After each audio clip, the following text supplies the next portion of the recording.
Totally Useless Information with Nick and Roy is brought to you in part by Tom's Place, the finest in men's fashion, located in Toronto at 190 Baldwin Street, in the heart of Kensington Market. Or visit toms-place.com.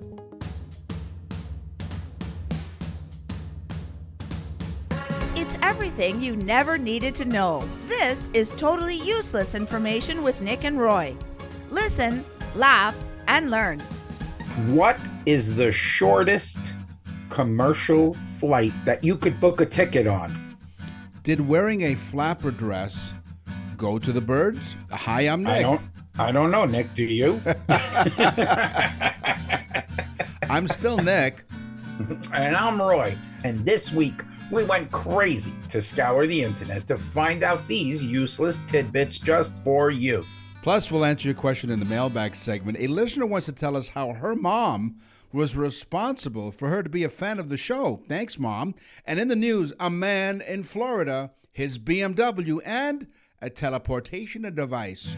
Totally useless information. It's everything you never needed to know. Sure, it had to be Florida, right? I didn't pick it, the computer did.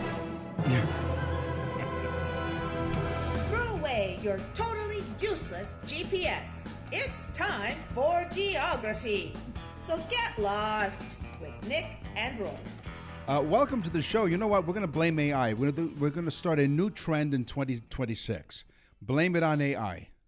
Yeah, we'll blame everything on AI, Right. Because everybody, I'm telling you, Nick and I do not really use AI at all. No, if at all. And because we think it's the most ridiculous thing, because when we fact check it, it's usually wrong. That's right. That's why we provide UI, useless intelligence. And thanks for joining us in this. Our intelligence is totally useless. People understand that it's all useless. That's right. Yes, and there's no mistake in there. And there's no mistaken for almost 95 countries now around the world. We picked up a couple more countries over the holidays. We really appreciate that.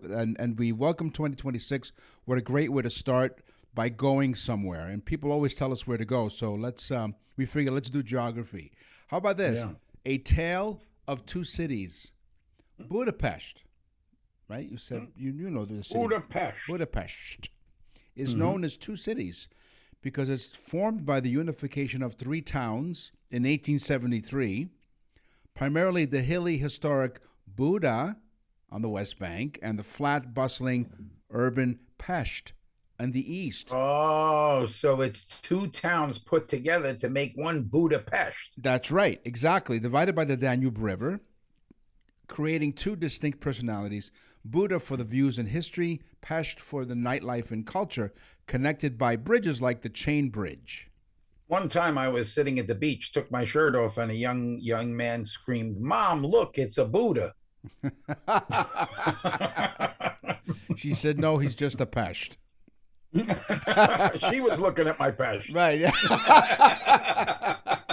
She sure did. Ooh, those are the old beach days. Yes. Once upon a time. Yep. The Mariana Trench, Nick, Yes. It is in the Pacific Ocean.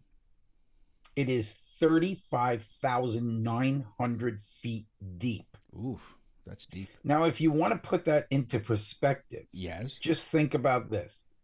You can take Mount Everest, the entire mountain, to the top, and put it inside the Mariana Trench. Really? That's how deep and how big it is. Wow. Mm-hmm. That's incredible. Yeah, it really is. We don't know anything really about it. No, well, Other than we know the depth of it. but that's Because they tied a cinder block to Nick and threw him in. right. Keep going. Oh, what does Nick? So I live in Toronto, Canada. We do not have any Disney products. Well, they have a Disney store and Disney channels or whatever. But we don't have like a Disneyland or Disney World. Roy is in southwest part of Florida where it has Disney World or Disneyland. What do you have down there in Florida? We have Disney World, Disney Nick, World. Because the world comes to Florida. Okay. Now, let me tell you, there is a way to find out. Wait, there's also this one, Disneyland. Disneyland is where? California. California. Okay. And then there's Euro Disney. Well, I'm only doing the research about these two Disneys here in North America because the Euro Disney is well, you know where it is. It's in Europe, right? Euro Disney. But here in North America, some people can't tell them apart. But I, here on Totally Useless Information with Nick and Roy, this is not useful information. It's still useless because this is how you can tell the difference between which one is in California and which one is in Florida. Tell us. If it's, yes, I will. If it's Disneyland, I'll spell it, DISNEYLAND, for LA is in California. And Disney World is DISNEYWORL for Orlando, D. Oh. Disneyland is in California. Disney World is in Florida. That's how you can tell the difference. There you go. And that's how you spell Nick. CRAZY. Crazy. No. CRAZY here in Toronto. In Canada, they don't have Disney World. They have Maple Syrup Land. It's a wonderful place. Yes. Yeah. Very sweet place. And sticky. Sweet and sticky. Okay. All right. UKOGBANI. Okay, now cover your right eye. UKOGBANI. It's the most characters to describe the name of a country. Oh. Do you know what country that is? One more time with the letters, please.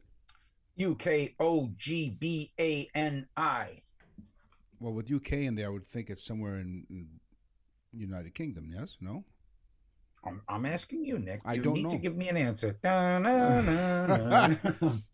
United Kingdom of Great Britain and Northern Ireland. Wow. That is the actual name of the United Kingdom. We just call it the United Kingdom to shorten it, but it is the United Kingdom of Great Britain and Northern Ireland. I was close. Yeah, you're real close. It's geography, Nick. Close doesn't count. Yes. Bruges's canals. I don't know if that's pronounced correctly, but it belonged to Bruges. It's in a place called Bruges Canal in Belgium. We used to call him Burge. Burge, yeah. It's the Burge Splurge. It's earned its nickname as Venice of the North. Its defining feature is historically vital for medieval trade and now offering iconic boat tours past the stunning Gothic architecture, historic sites like the Belfry. Or is it Belfry? I wish that the listeners were able to see us. Why? Because Nick is talking about the Venice of the North, and he's literally wearing a shirt that looks like he should be piloting a gondola. He's got this red striped shirt on. I'm wearing this red and white shirt where if Santa were to go to prison, this is what he'd be wearing. He looks like one of two things. He should be a gondola driver, or he should be in the Little Rascals. Now that you're giving people that visual, you can visit the Belfry and our Church of Our Lady, a picturesque spot like Rosary Key. So where is this, Nick? What country is this? It's in Belgium. It is in Belgium, although they say it's Venice of the North. So basically, because Venice has a lot of canals, of course, they're famous for their canals. Love Venice. Love it. And so this is the Venice of the North in Bruges' canals in Belgium. Okay, here's my teaser. Yes. There is actually a flight that exists. Okay, it is considered the shortest commercial flight route. It is from a company called Logan Air. Okay. It connects Westray to Westray, Scotland. You can buy a ticket, you get on the flight, and 57 seconds in the air, you land again. Oh, really? It is 1.7 miles. Wow. That's it. I could run 1.7 miles. You buy a ticket for this, okay, and you hop on with your kilt. Right. Wow, is that crazy? That's a legitimate thing. Logan Air. Westray to Westray, Scotland. Wow. Now, Nick, have you ever been to the Appalachian Mountains? The Appalachian Trail? No, I can't say that I have. All right. Well, I've been through it, driving through it. Okay. But this year, 2020, well, actually last year, I did the Appalachian Mountains. Yes.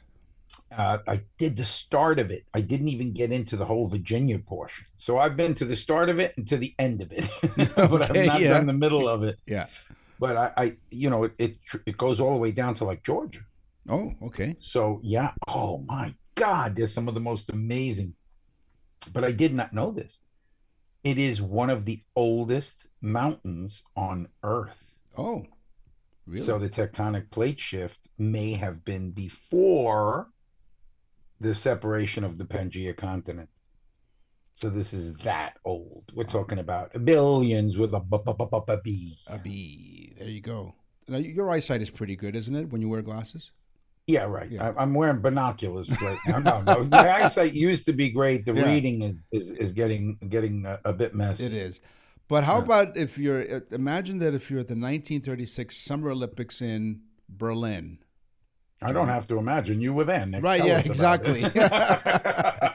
about it. People were seeing double. What were they seeing double of? The national delegations of Liechtenstein and Haiti. Ooh, Liechtenstein.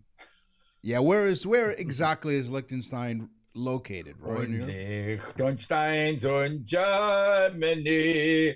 We're all going to Deutschland. Okay, I got a new song now. Oh yeah, it's amazing. It's now the official tourism song. Come to Liechtenstein by Roy. Come to Liechtenstein. Yes. Your tongue will be happy you did. Exactly. So they discovered that their flags were identical by coincidence in the 1936 Summer Olympics in Berlin.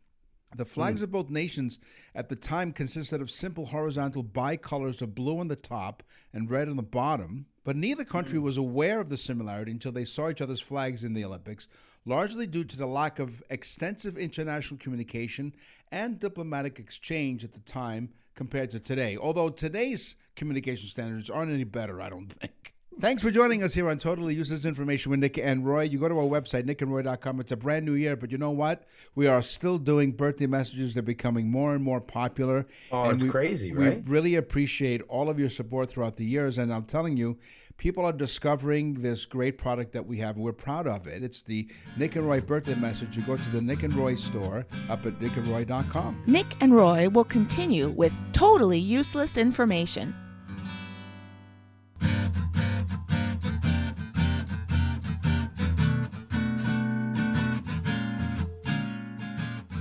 Totally useless information with Nick and Roy continues. Listen, laugh, and learn. Welcome to the Totally Useless Information Fashion Show. The really popular blue jeans were once referred to as waist overalls or simply overalls. Have you ever worn overalls? You know, I had a pair of overalls once. Yes.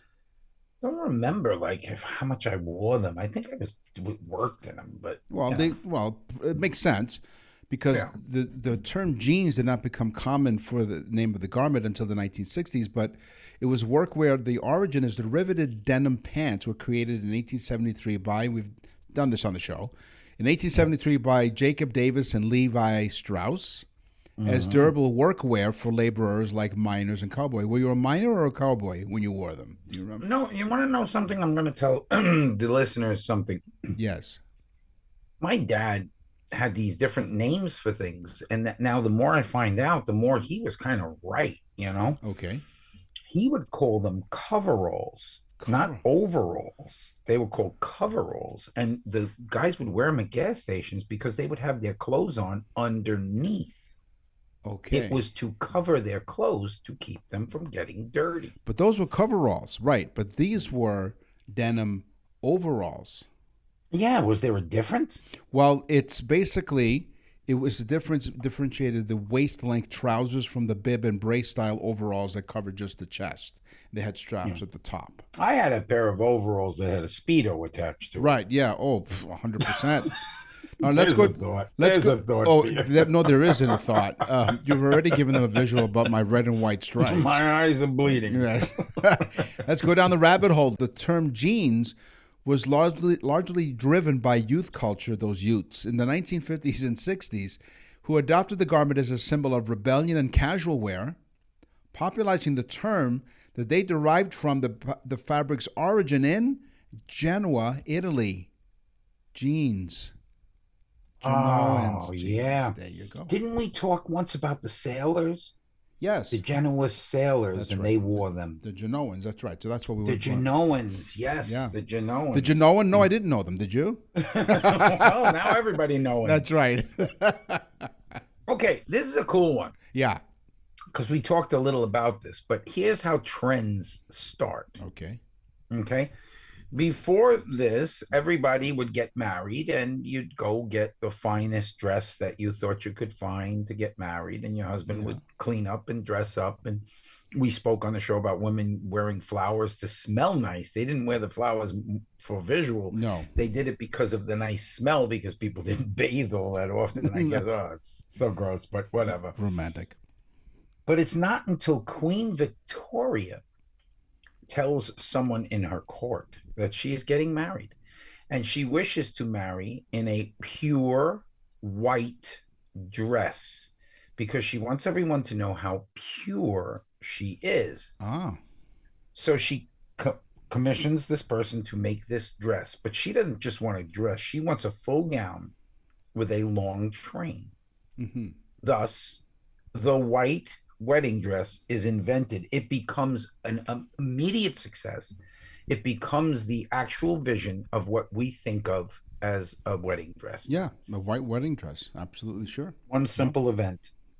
Crazy, right? Yeah, that we celebrated how many years now for you? 42? 42 years. Yeah, 42 years for Wow, me. Yeah. 42. Yeah. I'm coming Crazy. up on 25. 25. Yeah. Crazy. Amazing. Wow. The Guinness World Record for the most T-shirts worn at once. Kind of reminds me of that episode of Friends, one of your favorite shows, where Joey Tribbiani wears in a dispute with Chandler. He puts on every single item that Chandler owns, and he's got this big, bulky sort of thing, right? And he goes, and I'm also going commando, and I love doing lunges in them. And he lunges in them while he's wearing Chandler's clothes. It was funny. Another reason why I don't like the show. There you go. But go ahead. The Guinness Book of World Records was 257 worn at once by Saneth Bandera of Sri Lanka in 2011. But that record was broken a year later, not too much longer after that, by Ted Hastings in Canada, who achieved 260 T-shirts. So Hastings Did he start with a small and end off with a double XL, probably? As a matter of fact, boy, you're just a genius. How did you know that? You know, I think of these things, Nick. My mind is filled with this and rage. Useless Rage. There you go. There's a new name for a band, Useless Rage. Hastings wore shirts ranging in size from medium up to 20XL for the successful attempt. There you go. Big, which took place in Kitchener, Ontario, which is not too far out of Toronto. He undertook the challenge to teach his children a lesson about hard work and commitment, and also raised money for a new schoolyard playground facility. Ah, what a guy! Yeah, what he was a great. guy! Nick. Matt, he was just like a Canadian father of the year. You know? Father of the year. Yes, it should be. Not commitment. He should be committed. But anyway, cotton, Nick. Cotton. Yes. Speaking of T-shirts. Yes. See the segue? Yeah, See it? It's beautiful. Yes. That red and white striped shirt that you're wearing is probably cotton. It's seamless. Seamless. There you go. It's probably cotton, that shirt you're wearing. Yes, it is, as a matter of fact. Been around for a very long time. Yes. How long do you say? How long did I say? Oh, sorry. They have dated cotton back now to what's called the Indus River Valley civilization, 3,000 years before Jesus Christ. Wow.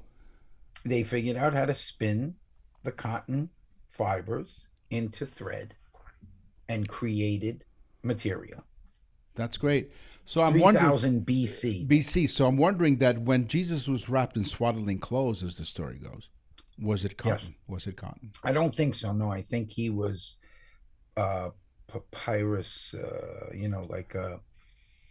more of like, what is that material? I'm losing my mind here. No, okay, it was different kind of... Not gauze. Something like that. A burlap? Like a burlap? Like a burlap. Yeah, okay. More like a burlap. Yeah, you ever see the Shroud of Turin? Yes. Yeah. Okay. I don't think it's cotton.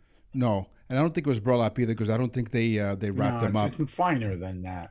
I think it might be linen, which might not necessarily be cotton. Okay. It might be cotton. Not sure. Yeah, we'll ask. Just think back, Nick. Instead of BC, it's BN.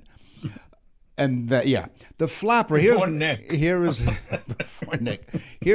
my teaser. The flapper dress and accessories were sometimes decorated with real bird feathers. Ooh, particularly so they use like peacock feathers, ostrich and peacock feathers. Absolutely. Cool. So feathers. How do I know these things, Nick? I'll be honest with you. I truly believe I'm a useless genius, a mystic. No, you're a mystery, really. You are. Feathers Wrapped were inside an enigma, right? Feathers were a popular symbol of luxury and opulence during the 1920s. Now, flapper dresses were shorter, calf-revealing lengths and lower necklines, though not typically form-fitting.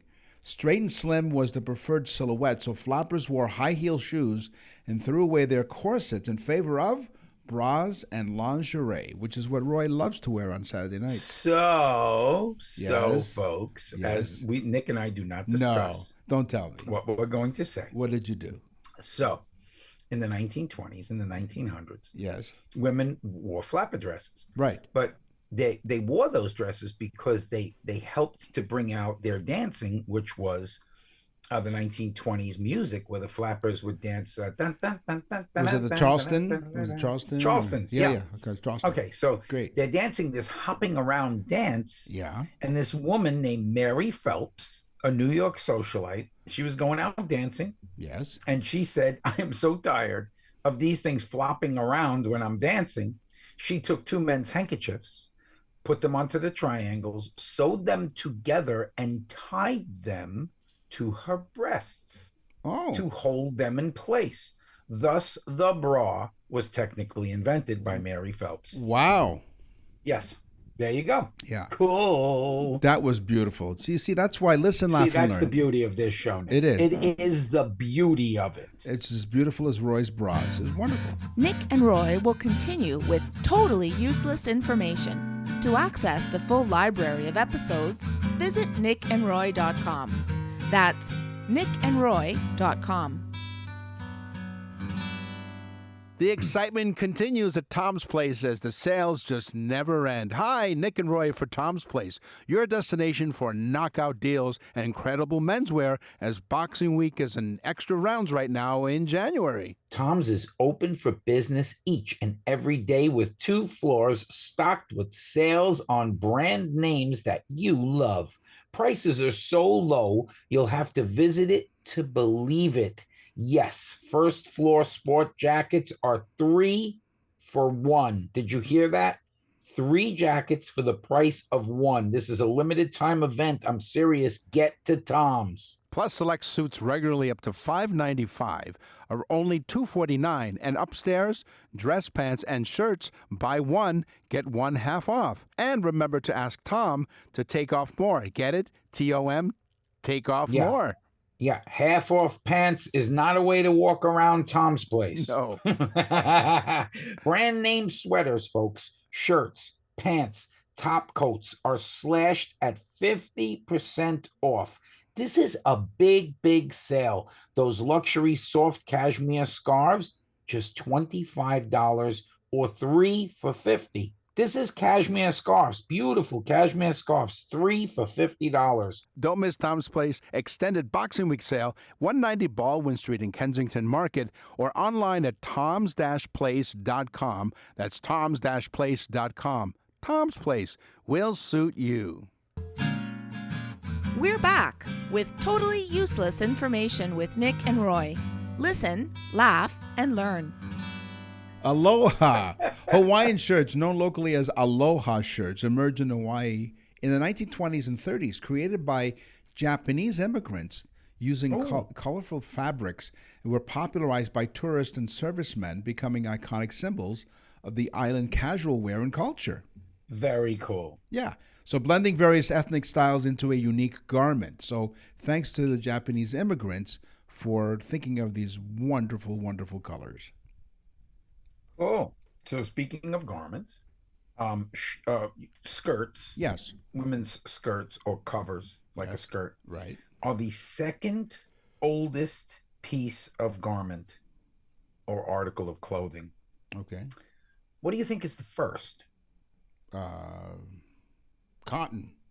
Right? No. Like I thought maybe like a shirt. Oh, okay. Like All right. Okay. Yeah. Before the skirt was nothing but a loincloth, both for men and women. Right. Okay. The shirt wasn't invented till after the skirt. They were more interested in covering the ugoza than they were the chest area, because I guess they figured, if things get crowded, you bump into somebody, the chest can be exposed, but the other parts need to be covered. Ugoza, yeah. You wouldn't want to go bump in the night, so to speak. No, because then you need penicillin. That's what you would need. Boy, we're just zipping right through the topics here. This is moving. Listen, laugh, and learn in 2026. Hey, how about some money? Wall Street, Bay Street, NASDAQ, Hensing, loonies, toonies, dollars, and yens. This is On the Money with Nick and Roy. On the money. Yes, sir. But I like this one. This is really weird, and it's something that, I think most people around the world have seen United States coins, pennies, dimes, nickels, quarters, $50. Widely circulated, yeah. Yes. Here's the craziest thing of all. Of every coin that was ever struck in the United States, only one coin faces the president's face, or the face of the person faces to the right. All others face to the left. And the person who faces to the right is Abraham Lincoln on the penny, which is no longer going to be circulated. Right. Yeah. So he's facing, as you're looking at it, to the right. He faces to the right. Right. I guess to make it a better target. Right. Oh no! Too soon, Too Nick. soon? Too soon. It is. That's pretty interesting. And everyone else is facing the other way. Wow. Okay. Yeah. He faces to the right. What the buck? The popular slang term "buck" for a dollar originates from the American colonial era, when their deer hides or buck skins served as valuable commodity. Oh, take $1. An informal currency for trade, with early written records from the 1740s, rather. Well, wait a minute. Yeah. I have a question now. Yes. And I may bring something up that we may not be able to find. Oh, what's that? Why would it be just a buck? I mean, I've deer hunted. You shoot bucks, and you also shoot female deer, which if you had a lot of those, that would be a lot of doe. Doe. Think about that. Is that how the word doe comes about? Like money, doe meaning money. I have a lot of doe. I don't know. We can find out. We'll do some find research. This out, folks. We this have is all why year. This show is so important. It is. You know what? That's why we'll have the rest of 2026 to figure that out. Okay. We not only tell you about history, we write it. Yes. With early records, written records from the 1740s linking a buckskin's value to a dollar-like exchange, a practice that stuck even after U.S. official currency emerged. So you talk about it. It's a couple of bucks. How much is that? Give me a couple of bucks. Wow. Yeah. I think that is cool. There you go. Of all the paper note bills that have been produced in the United States and printed in the United States with presidents on them, there is only one that faces to the left. Now we have the penny. We just discussed the coins. Lincoln's the only penny, the only president that faces to the right. Well, in this particular case, the only one that faces to the left is Andrew Jackson on the $20 bill. Wow. Crazy. It's crazy. It is. Okay. I never even thought of it. I just, you look at it, but we've seen them for our entire lives, but whatever. Wow. Crazy. It is. Yeah. Okay. Fantastic. Awash with crime. The term money laundering likely originates from the 1920s and 30s, based on, American gangsters like Al Capone, who bought cash-heavy businesses like laundromats to fix illegal profits from gambling and bootlegging and whatnot with legitimate earnings. That's what money laundering is, right? Making them seem clean, hiding the dirty money source, though some historians debate the exact source, noting that ancient practices and media popularization in the 1960s. Either way, the practice of money laundering probably came back to the gangster years of the 20s and 30s and Al Capone. Well, I got one even better for you. Yeah. More than 33% of people surveyed by a scientific study fantasized about money and being filthy rich. Filthy rich. In fact, they fantasized more than sex, which came in second at like 28%. Oh. So they fantasize more about money than sex, which makes kind of sense, because if you're filthy rich, you can have all the sex you want. That's right. Now, let's. It does make sense, right? And dollars and bucks and cents, and which, by the way, is facing to the right. That's right. It is. Now, let's go down the rabbit hole. The reason why it's called filthy rich, those people are filthy rich, because it was known at one time that they had a lot of money, and on that money, it was usually filthy with viruses and whatnot. And so if you had a lot of this, you were considered to be filthy rich. Another part of the rabbit hole is this. If you were piss poor, the opposite of filthy rich, it's interesting they use sort of like dirty terminology here, but if you were piss poor, it's because years ago you were so poor you would sell your family's urine. Yeah.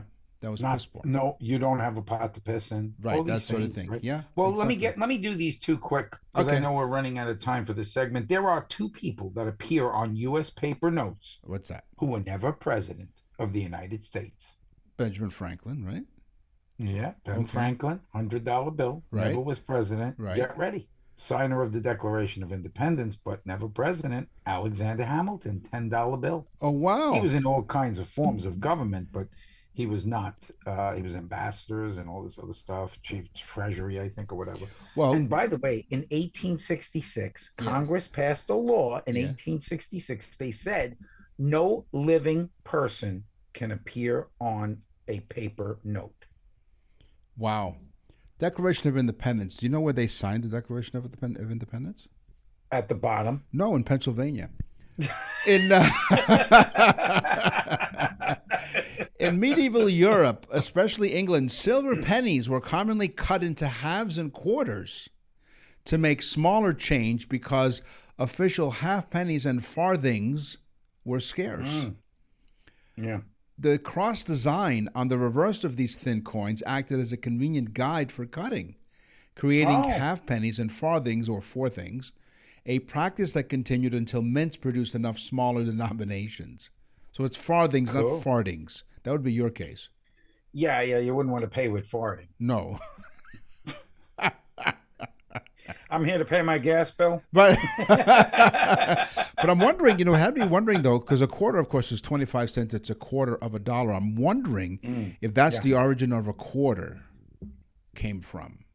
Maybe that, or halvesies. Cents now, so I guess 4 of them make $1. Is that what that is? Oh, okay. Yeah, boy, it's not sensible. Yeah, I'm sorry. I failed geometry in that day. Move on, Nick. Please move on. If you have someone in your life that you'd like to send a very special birthday gift, this is for you. What is it?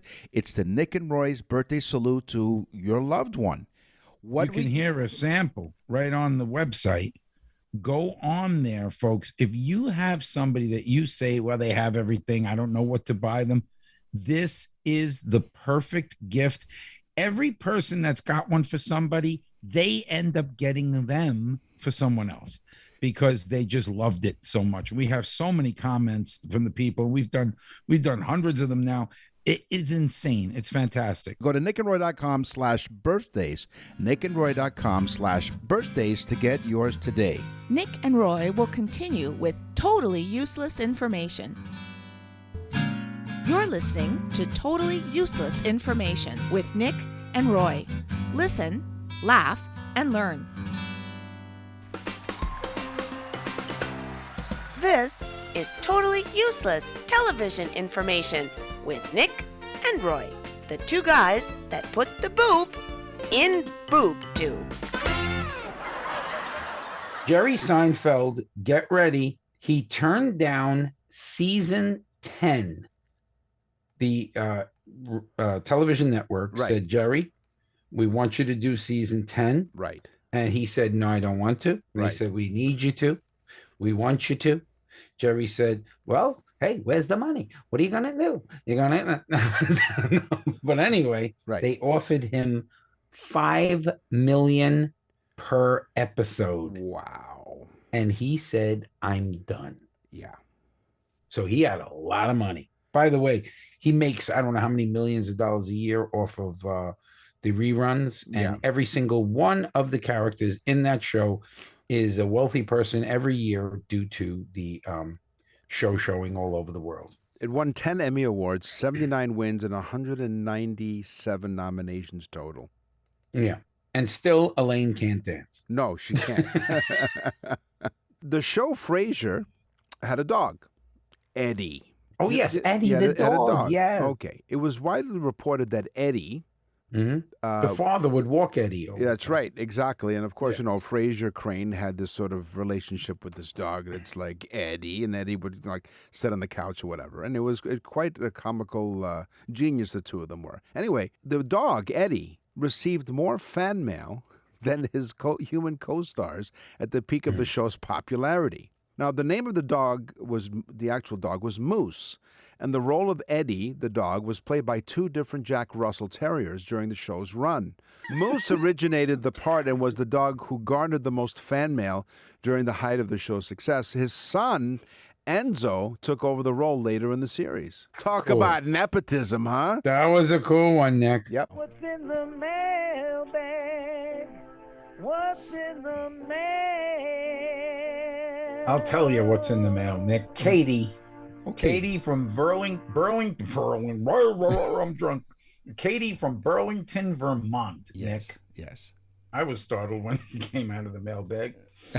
So I tried to do a podcast, Katie says, but quit after 2 months. What is the secret sauce? I believe you guys are 7 years in. 6. And how did you get started? Okay. If you've listened to our show, that Nick and I were supposed to originally do a show called Crossing Borders. Yes. That we had discussed because we were friends for 40 some odd years and went to high school together, and we kept in touch all these years. He's in Canada, I'm in Florida. But we would always talk about it. And then Nick has been in radio and podcasts came around. And 7 years ago, Nick said, hey, wouldn't it be a good idea to do a show called Crossing Borders? We started talking. Next thing you know, we came up with useless information. Now, here's the secret sauce. And I think Nick can agree with this. Work at it. Do the work that requires you to go forward with the show. That's the hardest part, guys. All the research, all the stuff, depending upon what topic you pick, doing the shows way ahead of time so that you always have content. You know, that's the biggest problem. And that, I think, is why a lot of people we know have ended their podcasts simply because they just didn't have what it took to go forward. Yep, there you go. I agree with it 100%. Linda from Beaconsfield, Quebec, who listens to us. What does us, Linda have to say, Nick? Well, she listens to us on CJ80 in Montreal, one of the several stations on the iHeartRadio Talk Network. She ordered a birthday message for her mom. She writes, I learned about your show from her years ago. One night, I heard her laughing uncontrollably in her bed, which is usually what happens with Roy. Was she looking at a picture of you? No, she wasn't. She was laughing uncontrollably in her bed when I thought she was sleeping. Needless to say, I started to listen to your show from then onwards and still listening. We love your show. Thank you, Linda. Wow. That's funny, too, because Nick's wife says that she laughs uncontrollably when they go to have sex. Well, you know what? That's what you call it. You have news, Nick, news from around the world. On the show today, we talked about geography, we talked about fashion, we talked about money. It's time for the news. And now, from around the corner and around the world, this is TUI News. A man was arrested. Where do you live, Roy? Florida, Nick. Of course, everyone is arrested in Florida. Nobody actually walks the streets. Everybody is been arrested and is incarcerated. A man was arrested after Florida deputies said that this particular, the perpetrator, the criminal, crashed a BMW, which I think is a crime, that he stole, and claimed that he teleported into it. It wasn't him. Oh, wait a minute. So he was not in the car. He was teleported into it after the crash. That's what he said. So apparently, this happens, Nick. This happens in Florida. The BMW was yeah, but how about this? This is where the owner is, I think, responsible for this. Check. The BMW was unlocked in Bicentennial Park with the keys in a closed cup holder on Monday. It was recent, right? While the man was walking his dog, his car was stolen. So a few minutes later, Volusia deputies said the BMW crashed at Old Dixie Highway, in case you're familiar with that area. Witnesses got the driver out of the crashed BMW. They told deputies the driver, who was later identified as 36-year-old Calvin Johnson, was traveling over 100 miles an hour when he crashed. Yeah, well, that's because he was being transported. You have to go over 100 to be transported. But go on. Well, how do you know that? You speak from experience. Johnson I'm trying to transport myself out of the show right now. Johnson told deputies that he couldn't steal the car. He teleported into it, as we mentioned.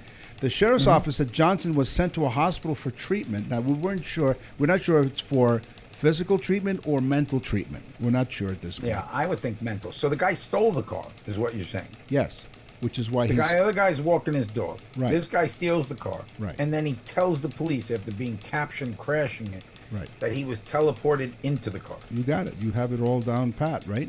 Did the police officer put on the report that he saw him driving the vehicle, or did he not see him driving the vehicle? No, the vehicle already crashed, and the witnesses took the guy who stole the vehicle out of the car. So the crash had already happened. So I don't know why we're placing blame on this gentleman, Nick, because the facts are not here in the case. We need to hear all the facts. We need pictures. Nonetheless, I see a conspiracy theory. I think he was probably transported from the grassy knoll into the car. Yeah. Wow. Thank God you don't write history. And he was charged with grand theft of a motor vehicle and driving with a suspended license. There you have it. Well, there you go. I mean, this happens in Florida all the time. There's a lot of people down here drinking and doing hallucinogenic type things going on here. Yeah. And I mean, let's face it. One of our mascots is Mickey Mouse, and I mean, think about it. Just Goofy. think about it. Yeah, for you a know second. what? Those two were his defense team. Minnie Mouse is 5 feet tall, wears a size 35 shoe. Did you ever look at the shoes she wears? No, I don't. But apparently, you have. That's all the time we have in this episode of Totally Useless Information with Nick and Roy. We will scour the internet far and wide to find more totally useless information just for you. So until then, you need to tell everyone that you know, anyone and everyone, to listen to this show, because it's because of you that 7 years has gone by and this show's in 95 countries now. So thank you so much, and we do appreciate it. Yeah, it's like the 7-year itch with a rash. I'm Nick. And I'm Roy. Thanks for listening. Totally Useless Information with Nick and Roy is recorded and produced in Canada. For more totally useless information, visit nickandroy.com. That's nickandroy.com.